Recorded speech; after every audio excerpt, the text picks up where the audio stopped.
welcome back. Today I'm going to be making some goat curry. Curry goat if you are from the islands, and this is just my version of it and my play on it. So here we go. We're going to season the meat. So first we're going to go in with some onion and some scotch bonnet pepper, which is pretty hot. So if you're not a person who likes heat, you might want to slow down on this or maybe use some crushed pepper flakes. That works as well. I will also go in with some this is ginger and garlic. You do not have to put as much. I am just a garlic freak. Love, love, love my garlic, and I always love it in chunks. Feel free to use your mincer and put minced garlic in there. That works as well. And then I'm gonna go in with some green bell peppers. You could use whatever bell peppers you have. Again, this is all pretty much a marinade type of thing working here. Okay. I did see somebody online before put tomatoes, so I'm gonna do it just because the African in me loves tomatoes in a stew, and this to me is kind of a stew. So I'm gonna go in with tomatoes. In terms of spice, I have here the curry powder. I'm gonna go in with some Jamaican Better Pack curry powder. I also have some Madras Indian curry powder, which is a little hot, just because I love, love, love the taste of it. It's what I've grown up eating. And a little Kenyan chicken masala. So that's gonna go in there as well. And then I will put in some black pepper and a little salt. Now this is just a process to sit and marinate the meat. You want to do this and let it sit for at least, an overnight stay. You can have it as long as you want. I guess previously before, you could probably do it in the morning and cook your meat in the evening. I have heard traditionally and I have tasted that it is way better after 24 hours. So this is what we're going to do. Let the meat sit with this. And we will go ahead to cook it later. I do it just in the pot. For me it's easier because this way I don't have to transfer. But again, please feel free to do it. Put it in whatever container you have at home and let it sit, and then tomorrow, whatever the next day, transfer it into a pot. So I'm just gonna keep mixing this, and we will see you again after an overnight spell. So everybody, we are back. Depending on how long you took to season your meat, I am going to take it out, putting it in a different container because I want to use this container to fry the meat. And an important step for me that I learned is kind of letting your curry powder sit a little extra curry powder we're going to put in, and let it sit a little bit in some oil just to help your belly. So here we go. Okay, so now I have a pot, the same pot I had my marinade in. I put some oil in it, and it could be whatever oil you want to use. I use extra virgin olive oil. That's just what we're using right now, but feel free to use whatever works for you. Okay, and I will pour in a little bit of the curry powder that I use, the Jamaican Better Pack curry powder that I used before, and let this sit in the oil to kind of cook off a little. I've learned this from some of my Jamaican friends. They say it helps your belly not to hurt, they say. So you're not having raw curry in your food. Does make a difference to the taste from the different times I've cooked, doing this versus not doing it, and so I like to do it at this point. Okay, you don't let it burn, because once it burns, then it becomes a little bitter. So just let it sit for a little bit, and then we can introduce our goat meat that we had seasoned before. Okay, so here we go.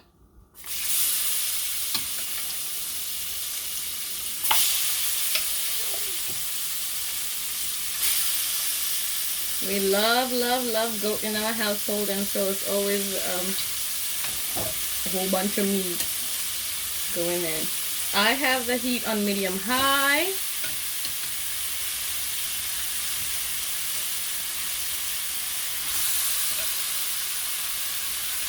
And that's going in with all the seasonings that we had before.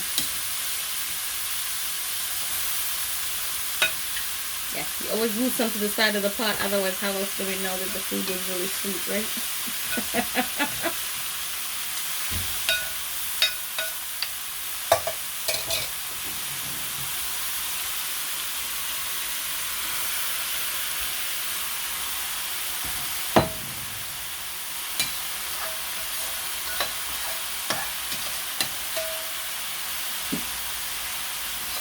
So I'm gonna put that down, leave it on medium-high, and let the meat do its thing. I mean, I don't know the technical terms, y'all. But the meat gonna do its thing and get spicy and nice. Okay, so let's leave it for a little bit. We don't add anything else. Just let it sit in there and let the natural juices do their thing. Okay. Okay, good people. So here is the goat after sitting just in its own. I didn't add anything yet. I just let it sit and simmer in the oil. I like to get a good little char on it. I'll see you. I like it because I feel like it, I don't know, it just tastes better.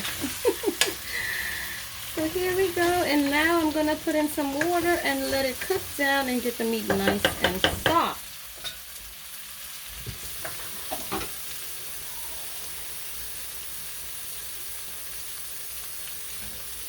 So here we go. A little water to cover the meat, and just make sure that we are able to cook it down and make it soft enough. Okay, once I do that,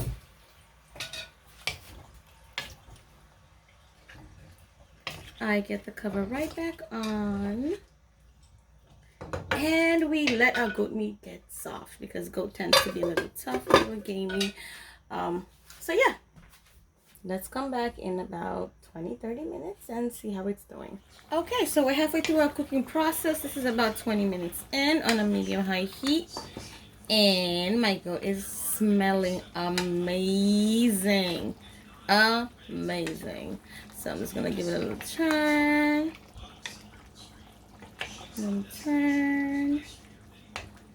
And I'm gonna turn it down to low and let it continue to simmer covered just to soften the goat meat. And I will see you guys back in about another 20 minutes. Yep. Okay, guys, so last maybe 15 minutes going on to the hour, I will add potatoes. It thickens the stew. I love potatoes anyway, and it's always a blessing in the food. Sometimes I've seen people add carrots, and that's okay. You can add carrots as well. I just stick to potatoes because they're like my favorite kind of carb. Okay, so there we go with potatoes in there. Let it simmer for the last 15 minutes and our curry goat will be good to go. All right, see you in 15, and here we go with our curry goat within an hour. All right, guys. Smells amazing. So here we are, guys, at the end of this goat cooking process. My goat smells amazing, looks amazing. The sauce has thickened down or reduced, and this would go awesome with some rice, some ugali, some fufu, whatever it is you like to eat with it. I love cilantro. I'm gonna throw some sprigs on there just before I eat my plate. Not for everybody, so just on my plate. But I am so glad that you could join me, and I really hope you enjoy your goat curry goat, whatever you call it. Just the best, most amazing meat ever. See you next time on Velma's Hot Pot. Bye.